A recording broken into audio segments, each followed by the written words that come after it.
He rode hard all the way till we drew up before Dr. Livesey's door. The house was all dark to the front. Mr. Dance told me to jump down and knock, and Dogger gave me a stirrup to descend by. The door was opened almost at once by the maid. "Is Dr. Livesey in?" I asked. "No," she said, "he had come home in the afternoon but had gone up to the hall to dine and pass the evening with the squire. So there we go, boys," said Mr. Dance. This time, as the distance was short, I did not mount, but ran with Dogger's stirrup leather to the lodge gates and up the long, leafless, moonlit avenue to where the white line of the hall buildings looked on either hand on great old gardens. Here Mr. Dance dismounted, and taking me along with him, was admitted at a word into the house. The servant led us down a matted passage and showed us at the end into a great library, all lined with bookcases and busts upon the top of them, where the squire and Dr. Livesey sat, pipe in hand, on either side of a bright fire. I had never seen the squire so near at hand. He was a tall man, over 6 feet high, and broad in proportion, and he had a bluff, rough and ready face, all roughened and reddened and lined in his long travels. His eyebrows were very black,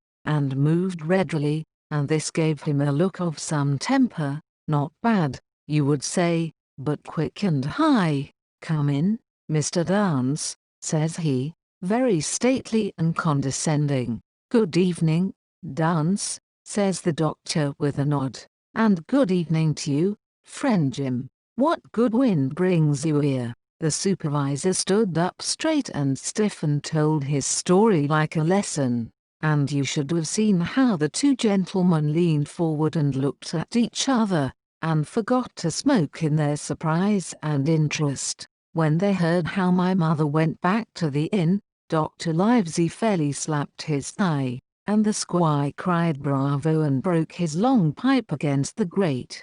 Long before it was done, Mr. Trelawney, that, you will remember, was the squire's name, had got up from his seat and was striding about the room, and the doctor, as if to hear the better, had taken off his powdered wig and sat there looking very strange indeed with his own close-cropped black poll. At last Mr. Dance finished the story. "Mr. Dance," said the squire, "you are a very noble fellow, and as for riding down that black, atrocious miscreant, I regard it as an act of virtue, sir, like stamping on a cockroach. This lad Hawkins is a trump, I perceive. Hawkins, will you ring that bell? Mr. Dance must have some ale, and so, Jim," said the doctor, "you have the thing that they were after, have you?" "Here it is, sir," said I and gave him the oilskin packet. The doctor looked it all over, as if his fingers were itching to open it, but instead of doing that, he put it quietly in the pocket of his coat. "Squire," said he, "when Dance has had his ale he must of course be off on his Majesty's service, but I mean to keep Jim Hawkins here to sleep at my house, and, with your permission, I propose we should have up the cold pie and let him sup." "As you will, Livesey," said the squire. "Hawkins has learned better than cold pie." So a big pigeon pie was brought in and put on a side table, and I made a hearty supper, for I was as hungry as a hawk, while Mr. Dance was further complimented and at last dismissed. "And now, squire," said the doctor. "And now, Livesey," said the squire in the same breath. "One at a time, one at a time," laughed Dr. Livesey. "You have heard of this Flint, I suppose?" "Heard of him?" cried the squire. "Heard of him, you say? He was the bloodthirstiest buccaneer that sailed. Blackbeard was a child to Flint. The Spaniards were so prodigiously afraid of him that, I tell you, sir, I was sometimes proud he was an Englishman. I've seen his topsails with these eyes, off Trinidad, and the cowardly son of a rampuncheon that I sailed with put back, sir, into port of Spain. Well, I've heard of him myself, in England, said the doctor, but the point is, had he money? Money, cried the squire. Have you heard the story? What were these villains after but money? What do they care for but money? For what would they risk their rascal carcasses but money? That we shall soon know, replied the doctor, but you are so confoundedly hot-headed and exclamatory that I cannot get a word in.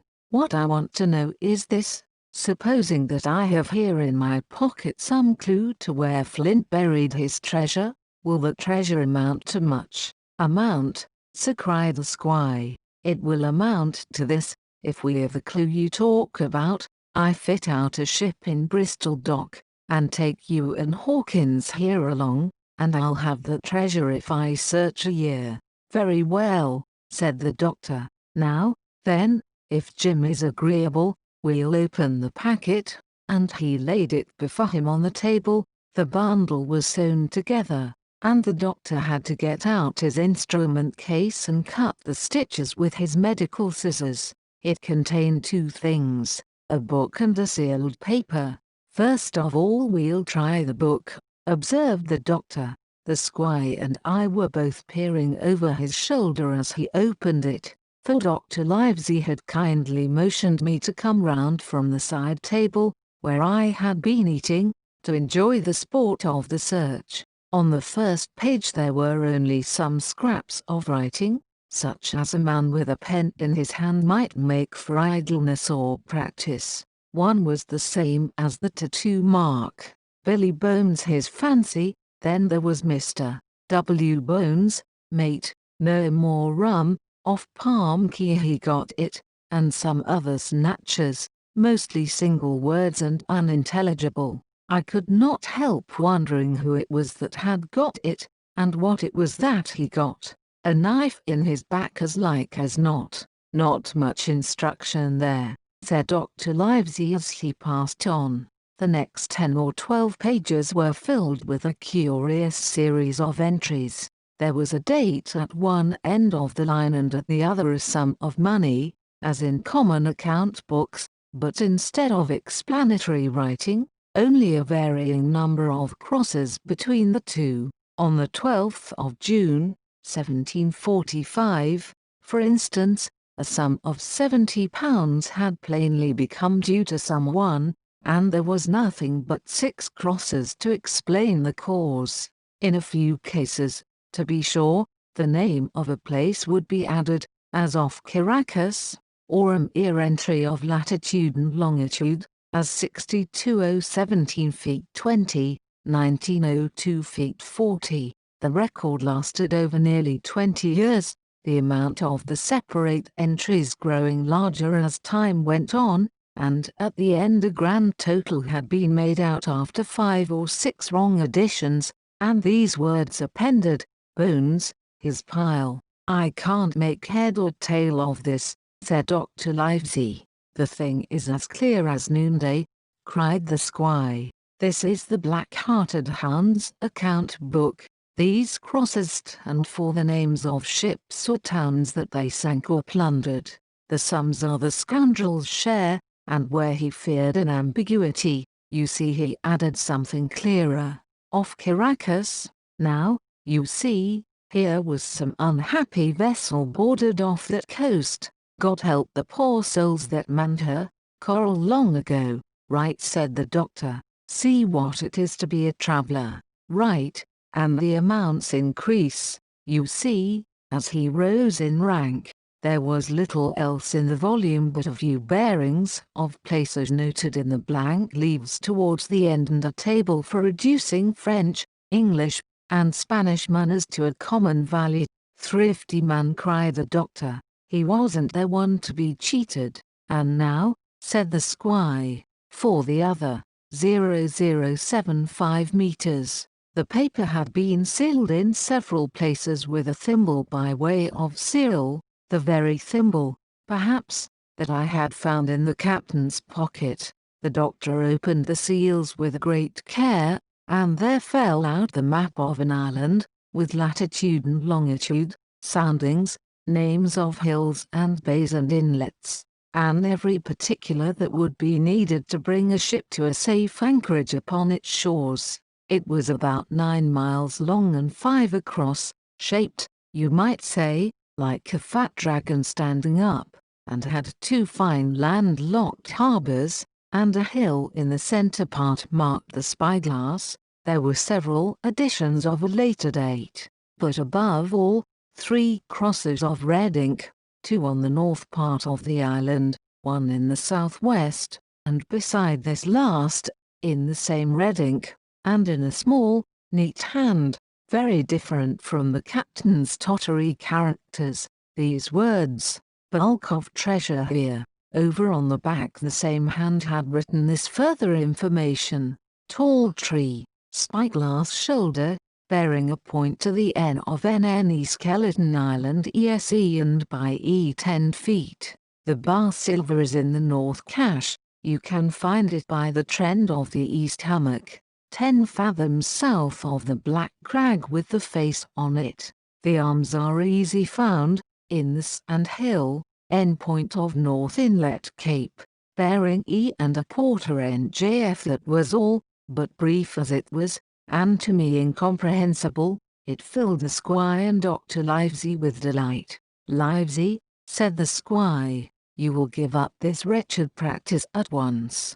Tomorrow I start for Bristol. In 3 weeks' time, 3 weeks, 2 weeks, 10 days, we'll have the best ship, sir, and the choicest crew in England. Hawkins shall come as cabin boy. You'll make a famous cabin boy, Hawkins.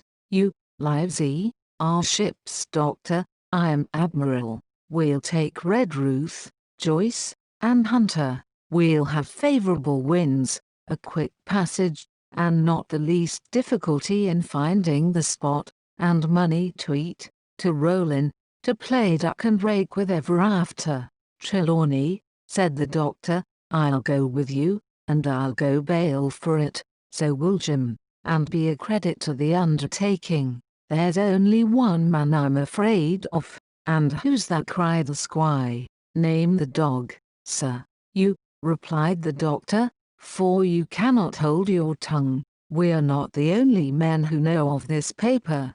These fellows who attacked the inn tonight, bold, desperate blades, for sure, and the rest who stayed aboard that lugger, and more, I dare say, not far off, are, one and all, through thick and thin, bound that they'll get that money. We must none of us go alone till we get to sea.